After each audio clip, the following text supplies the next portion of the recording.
आप YouTube channel देख रहे हैं। मैं इमरान खान हूँ। आज का दिन इम्पॉर्टेंट है, लेकिन रात गए एक अजीबोगरीब कार्रवाई पड़ गई है आज़ाद कश्मीर में और किसी को समझ नहीं आ रही कौन हारा कौन जीता हुआ क्या। जो स्पीकर थे आज़ाद कश्मीर के, उन्होंने आज़ाद हैसियत में इंतखाब लड़ा और उन्हें 48 वोट पड़ गए 52 में से। यानी आज़ाद कश्मीर के स्पीकर थे चौधरी अनवारुल हक साहब। उन्होंने वज़ीर आज़म का इंतखाब लड़ लिया, आज़ाद हैसियत में लड़ लिया। पाकिस्तान तहरीक इंसाफ का उम्मीदवार भी उनके मुकाबले में नहीं आया, पीपल्स पार्टी का भी नहीं आया और PMLN का भी नहीं आया, कोई और फॉरवर्ड ब्लॉक में से बंदा भी नहीं आया और उन्हें 48 वोट पड़ गए। सिर्फ PTI के 2 वोट नहीं पड़े और 2 वोट मजीद नहीं पड़े। पीपल्स पार्टी ने अपने सारे वोट डाल दिए, PTI के 29 वोट उन्हें पड़ गए और PMLN ने अपने 7 के 7 वोट डाल दिए। ये क्या जादू हुआ? सारी पॉलिटिकल पार्टीज इसको अपनी जीत कह रही हैं। यानी इमरान खान साहब की पार्टी जो है, उसके कुछ लोगों ने कहा कि हमारा उम्मीदवार था, वो जीत गया है, इमरान खान साहब ने उसको नामजद किया था। लेकिन उस उम्मीदवार ने जाकर जब इलेक्शन लड़ा तो उसने आज़ाद हैसियत में लड़ा। उसने इलेक्शन इस तरह नहीं लड़ा कि वो इलेक्शन लड़ने के लिए PTI का उम्मीदवार बनकर जाता। उसने आज़ाद हैसियत में इलेक्शन लड़ा। इसकी वजह से बाकी forward block, peoples party, PMLN सारे उधर ही आ गए। एक्चुअली ये उम्मीदवार है क्या, इसका बैकग्राउंड क्या है, यहां से आपको कुछ समझने में आसानी रहेगी। मेरे पास कोई डायरेक्ट इन्फॉर्मेशन तो थी नहीं। बशारत राजा साहब हैं जर्नलिस्ट, उन्होंने इसके बारे में एक इन्फॉर्मेशन दी है। उन्होंने अपनी ट्वीट में लिखा, क्योंकि वो खुद भी एक कश्मीरी है, उनकी दिलचस्पी भी है वहां पे, तो उन्होंने लिखा कि वजीर आज़म आज़ाद कश्मीर अनवारुल हक का भाई लेफ्टिनेंट जनरल रिटायर्ड अकरामुल हक कोर कमांडर गुजरांवाला रहा है और general Bajwa, general Ashfaq, general Ramday और जनरल अकरामुल हक, ये वो फहरिस्त थी जिसमें से chief of the army staff बनना था। यानी ये जो इनका भाई है, मौजूदा आज़ाद कश्मीर के वजीर आज़म का अनवारुल हक का जो भाई है, लेफ्टिनेंट जनरल रिटायर अकरामुल हक, वो कोर कमांडर गुजरांवाला था और वो उस फहरिस्त के अंदर शामिल था जिसमें से एक जनरल को आर्मी चीफ बनना था। तो उस वक्त जनरल बाजवा को आर्मी चीफ नवाज शरीफ साहब ने बना दिया था। अनवारुल हक किस तरफ से आया है इस मामले में वो कहते हैं जी समझ जाएं। इसमें एक जो स्टेटमेंट है वो बड़ा इंटरेस्टिंग है, जो सरदार तनवीर इलियास जो साबिक वजीर आज़म है, जिन्हें फारिग किया गया आज़ाद कश्मीर से, उन्होंने दिया है। तनवीर इलियास साहब का प्रॉब्लम यह था कि वो एस्टेब्लिशमेंट की कुछ बातें नहीं मान रहे थे और वो इमरान खान साहब का साथ भी दे रहे थे। उन्हें कुछ मौकों पर कुछ करने के लिए कहा गया और उन्होंने वो बात नहीं मानी, तो इस सूरत में उनका निकलना तो फिर बनता था। लेकिन उनके निकलने के बाद एक ऐसा आदमी आ जाएगा जो पीपल्स पार्टी, PMLN और PTI का मुश्तरका उम्मीदवार होगा और आज़ाद हैसियत में इलेक्शन लड़ेगा। ये बात कुछ समझ नहीं आ रही। इसमें इमरान खान साहब को भी बहुत सारे जवाब देने पड़ेंगे, बाकी लोगों को भी देने पड़ेंगे, लेकिन अभी पहले हमें देखना होगा जब एतमाद का वोट हासिल किया जाएगा। सरदार तनवीर इलियास साहब का यह कहना है कि ये जो नए वजीर आज़म बने हैं, इन्होंने जाके एस्टेब्लिशमेंट को यह कहा कि मैं फॉरवर्ड ब्लॉक बनाता हूं, आप पीपल्स पार्टी और PMLN का वोट मुझे पढ़वा दें। उन्होंने कहा ठीक है, और वैसे भी इनका एस्टेब्लिशमेंट के साथ ताल्लुक है। और जाकर इमरान खान को यह कहा कि जी मैं एक ऐसा आदमी हूं जो आपकी PTI से भी वोट ले सकता हूं और कामयाबी भी हासिल कर सकता हूं, तो आप मेरे लिए अपनी पार्टी के लोगों को कहें कि मुझे वोट डाल दें और मैं आप ही की पार्टी का आदमी हूं। तो दोनों तरफ गेम करने के बाद उन्होंने ये वोट ले लिए हैं, लेकिन एतमाद के वोट के बाद और इमरान खान साहब के मौक़िफ़ के बाद आने वाले दिनों में इनके तर्ज अमल से भी पता चलेगा कि एक्चुअली जीता कौन है, हारा कौन है और किसने अपने मौक़िफ़ के ऊपर तब्दीली ली है। पहली जो तकरीर की है नए वज़ीर आज़म ने, तो PDM का भी शुक्रिया अदा किया और PTI का भी शुक्रिया अदा किया। PTI के 29 वोट बढ़ गए हैं, वैसे 27 वोटों पे वैसे ही वज़ीर आज़म बन जाता है। ऐसी सूरत में उन्हें पीपल्स पार्टी और PMLN के वोटों की जरूरत नहीं थी।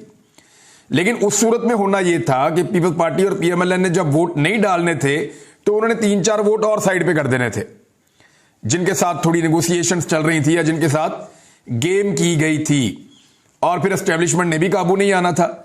अब कहा जा रहा है कि यह एस्टेब्लिशमेंट का खेल है और उन्होंने अपना बंदा जो है वो बीच में लाकर उसको जितवा दिया है।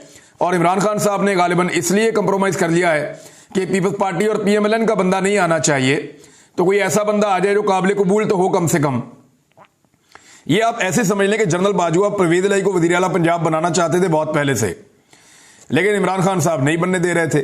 फिर हमजा शहबाज वज़ीर आला पंजाब ना बन जाए, इस खौफ में पाकिस्तान तहरीक इंसाफ ने परवेज इलाही को वज़ीर आला पंजाब बना दिया था। तो इस तरह पाकिस्तान तहरीक इंसाफ के लिए एक ऐसी सिचुएशन आ गई थी जिसमें वो मुश्किलात से बच भी गए थे। उनको 25 मई जैसी सूरत हाल का सामना भी नहीं करना पड़ रहा था और एक वजीर आला भी ऐसी शख्सियत बन गई थी जो पाकिस्तान तहरीक इंसाफ की तो नहीं थी लेकिन काबिल कबूल थी। अब ये जो खेल हुआ है इसका पता चलेगा एतमाद का वोट लेने के बाद, पता चलेगा कि एक्चुअली ये किसका उम्मीदवार था और ये किस तरह जीता है। इमरान खान साहब का स्टेटमेंट आएगा तो फिर आगे बढ़ेगा मामला, वो बाद में देखते हैं। लेकिन आज अहम दिन है, वो इसलिए कि सियासी जमातों के लोगों को आज सुप्रीम कोर्ट ऑफ पाकिस्तान ने तलब किया हुआ है और सुप्रीम कोर्ट ऑफ पाकिस्तान ने एक बात बड़ी क्लियरली की थी और वो बात मैं इस वीलॉग में दोबारा से दोहरा देता हूं। ये बहुत अहम बात है। वो ये कहा था चीफ जस्टिस ऑफ पाकिस्तान ने, जो तहरीरी हुक्मनामा है उसके अंदर, कि मुज़ाकरात का मौका देने का मतलब ये नहीं है कि 14 मई को इंतखाबात करवाने का हुक्म खत्म हो गया। तो अब होगा क्या? Supreme court of Pakistan insist करेगी कि आप सारे आईने पाकिस्तान के मुताबिक 90 दिन वाली शर्त के मुताबिक इंतखाबात में जाएं और हमने जो फैसला किया है वो फैसला अटल है। लेकिन अगर आप लोग किसी नतीजे पर पहुंच जाते हैं तो जल्द अज जल्द फैसला कीजिए ताकि सुप्रीम कोर्ट ऑफ पाकिस्तान इस पे किसी नतीजे पर पहुंच सके। अब होगा क्या? पीडीएम की जमातें चाहेंगी कि टाइम गेन किया जाए, पाकिस्तान तहरीक इंसाफ चाहेगी कि जल्दी किया जाए, सुप्रीम कोर्ट ऑफ पाकिस्तान भी इसको डिले में नहीं डालना चाहेगी क्योंकि ईद की 5 छुट्टियां आ रही हैं और अगर ईद की 5 छुट्टियां आ जाती हैं तो ऐसी सूरत में फिर इलेक्शन 14 मई को करवाना मुमकिन नहीं रहेगा फंड्स के बगैर। तो होने क्या जा रहा है, जो मेरी असेसमेंट है बतौर कानून के तालिबे इल्म के और कुछ जो कानून को जानने वाले लोग हैं उनसे मैंने बातचीत की है, तो जो अंडरस्टैंडिंग डेवलप हो रही है वो क्या कह रही है मैं आपको पहले बता देता हूं। अदालत कहेगी या तो 90 रोज के अंदर आप इलेक्शन में जाएं।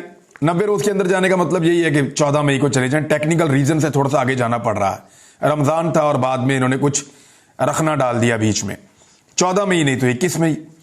तो अदालत यह कहेगी कि आप 90 रोज के अंदर इलेक्शन में जाएं या फिर आप फौरन आपस में मुशावरत करें। अब वो चाहेंगे कि वक्त दिया जाए। सुप्रीम कोर्ट ऑफ पाकिस्तान जो है वो वक्त देने से गुरेज करेगी, लेकिन अगर कंसेंसस हो गया और सबने कहा कि वक्त दे दिया जाए तो supreme court of Pakistan conditional वक्त देगी। वो ये कहेगी या तो आप किसी नतीजे पर पहुंच के इंतखाबात की तारीख का ऐलान करें और आप बताएं कि पाकिस्तान पूरे के अंदर आप सब किस तारीख को इंतखाबात करवाएंगे और क्या सारी पॉलिटिकल पार्टीज का कंसेंसस हो गया है और इस दौरान में जो निगरान हुकूमत है उसका स्टेटस क्या रहेगा। ये इंपॉर्टेंट है, इसको याद रखिएगा कि सुप्रीम कोर्ट ऑफ पाकिस्तान सबको मौका देगी कि आप आपस में बातचीत कर लें और अगर आपकी बातचीत कामयाब नहीं होती तो फिर आपको आईने पाकिस्तान के मुताबिक किसी नतीजे पर ना पहुंचने की वजह से 14 मई को नहीं तो ज्यादा से ज्यादा 21 मई को आपको इंतखाबात के अंदर जाना पड़ेगा और मुज़ाकरात में नाकाबी की सूरत में हुकूमत पाकिस्तान को फंड्स जमा करवाने होंगे इलेक्शन कमीशन ऑफ पाकिस्तान को। हो सकता है सुप्रीम कोर्ट ऑफ पाकिस्तान ये कह दे कि हुकूमत Pakistan election commission of Pakistan को फंड्स जमा करवा दे और मुज़ाकरात में चली जाए। ये फंड्स उनके पास पड़े रहेंगे, जब भी इलेक्शन होगा ये फंड्स इस्तेमाल हो जाएंगे। अब ये जो चीजें हैं ये बड़ी इंटरेस्टिंग है और मुझे नहीं लगता कि इससे ज्यादा आगे मामला जाएगा। पाकिस्तान तहरीक इंसाफ ये चाहेगी कि अगर पूरे पाकिस्तान में इंतखाबात एक साथ करवाने हैं तो अगस्त के अंदर तक इलेक्शन हो जाएं, जुलाई में या अगस्त में इंतखाबात हो जाने चाहिए। यानी पिछले इलेक्शन भी जुलाई में हुए थे तो जुलाई के महीने में इंतखाबात हो जाएं या अगस्त के महीने में इंतखाबात हो जाएं, इससे आगे नहीं जाने चाहिए। क्योंकि अगर सितंबर में इंतखाबात चले गए तो पीटीआई नहीं चाहेगी कि चीफ जस्टिस ऑफ पाकिस्तान जिन्होंने इंतखाबात के लिए गारंटी ली है उनके ओहदे की मुद्दत खत्म हो जाए और एक नए चीफ जस्टिस ऑफ पाकिस्तान आ जाएं। जस्टिस काजी फायद ईसा के बारे में आप कोई प्रिडिक्ट नहीं कर सकते, कोई भी चीज का आप अंदाजा नहीं लगा सकते, वो कोई भी फैसला कर सकते हैं, कोई पता नहीं उनका। और काजी फायद ईसा साहब की एक राय पहले से मौजूद है इन चीजों को लेकर और पाकिस्तान तहरीक इंसाफ के बारे में वो अमूमी तौर पे नेगेटिव सोचते हैं और पाकिस्तान तहरीक इंसाफ के मौक़िफ़ को वो पसंद नहीं फरमाते। तो ऐसी सूरत हाल में जब पाकिस्तान तहरीक इंसाफ इलेक्शन जीतने जा रही होगी तो तहरीक इंसाफ को इस बात की बिल्कुल उम्मीद नहीं है कि काजी फायद ईसा साहब फिर उस वक्त इलेक्शन के लिए उसी तरह से आईने पाकिस्तान के मुताबिक आगे बढ़ने का कहेंगे जैसे इस वक्त के चीफ जस्टिस कह रहे हैं। लिहाजा पीटीआई ये चाहेगी कि सितंबर से पहले इलेक्शन हो जाए कि इससे पहले चीफ जस्टिस ऑफ पाकिस्तान तब्दील हो। हालांकि चीफ जस्टिस का सिर्फ इतना किरदार है कि इलेक्शन हो जाए, बाकी इलेक्शन करवाने इलेक्शन कमीशन ने है, सिक्योरिटी देनी है सिक्योरिटी के इदारों ने, फंड्स देने हैं मौजूदा गवर्नमेंट ने और निगरान हुकूमतों ने जिम्मेदारी लेनी है इलेक्शन करवाने की।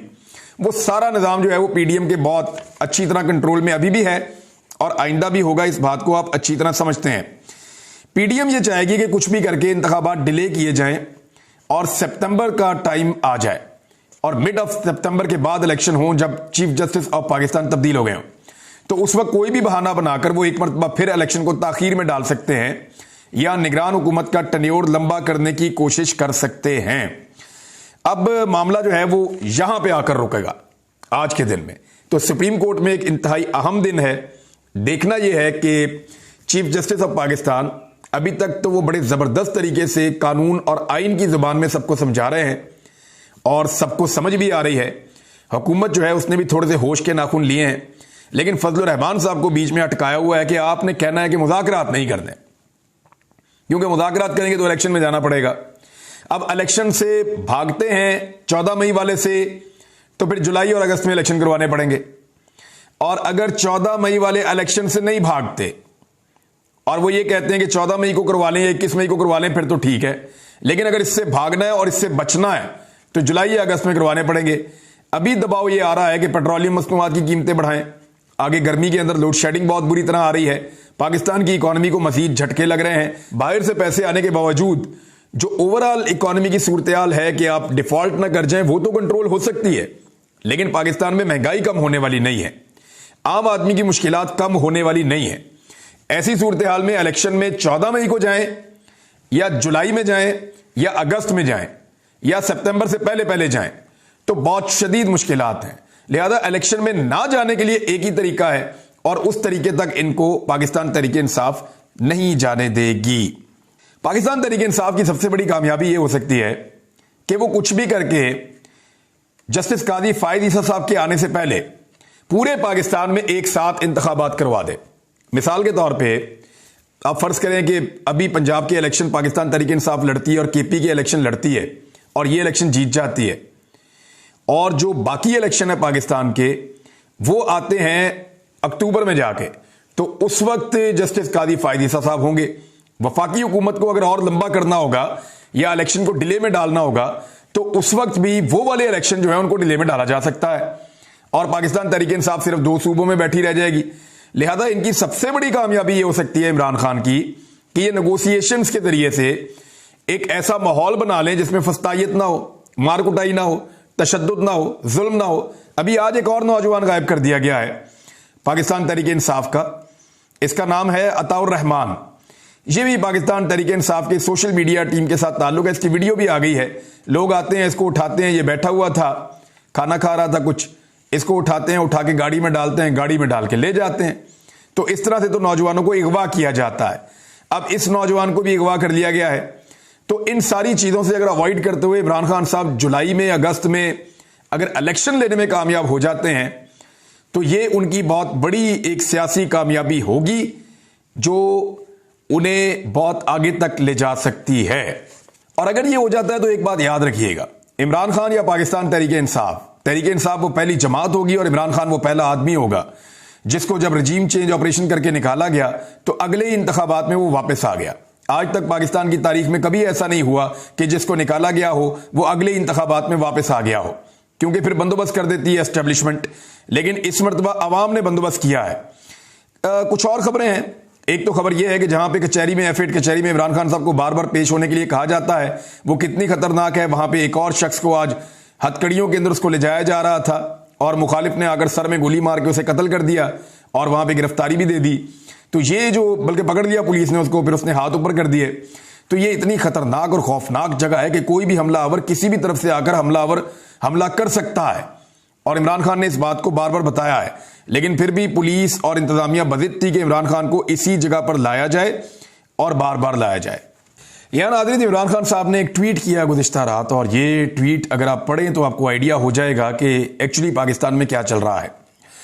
उन्होंने कहा, जिस अंदाज में हमने एक बनाना रिपब्लिक का रूप धारा है जहां कानून की हुक्मरानी के बजाय महज जंगल का कानून ही राइज होता है, उसे देखकर अब वाज़ेह हो चला है कि मुल्क में खौफ और दहशत के राज की डोरियां पीडीएम नामी कठपुतलियों के हाथ में नहीं है, बल्कि उस कुव्वत के हाथ में है जो खुद को कानून से बालातर समझती है।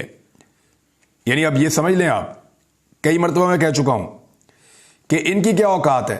एस्टेब्लिशमेंट बीच में से निकल जाए, इनको दिन में तारे दिखाए जा सकते हैं, लेकिन एक्चुअली डोरियां किसी और के हाथ में है, ताकतवर लोगों के हाथ में है, जो खुद को कानून से बालातर समझते हैं।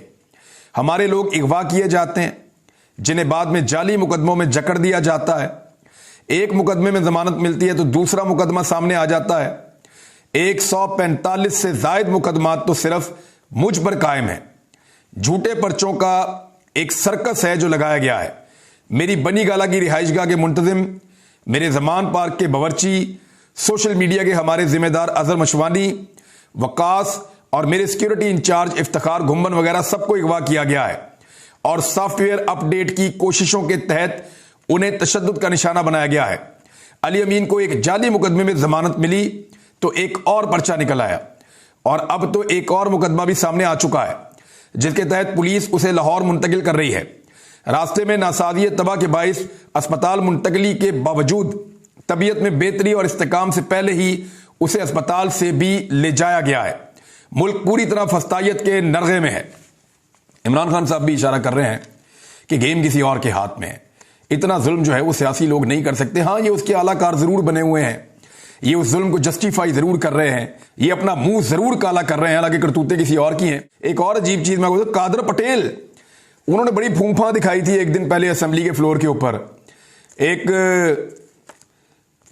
सर्विंग ऑफिसर के प्रोटोकॉल को लेकर उन्होंने बड़ा रुला डाला था कि कैसे प्रोटोकॉल ले सकता है, हमें पीछे कर दिया, हम डर गए, हम परेशान हो गए। अब एक वीडियो आई है जिसके अंदर जनाब मादरत कर रहे हैं, बड़ा धीमा लहजा है, सॉफ्टवेयर अपडेट हुआ है। तो मैं सिर्फ एक बात कहना चाहूंगा कि 10,000 भी हो ना कादर पटेल, तो एक आजम सवाती नहीं बन सकता। अब तक के लिए इतने, अपना ख्याल रखिएगा, अपने चैनल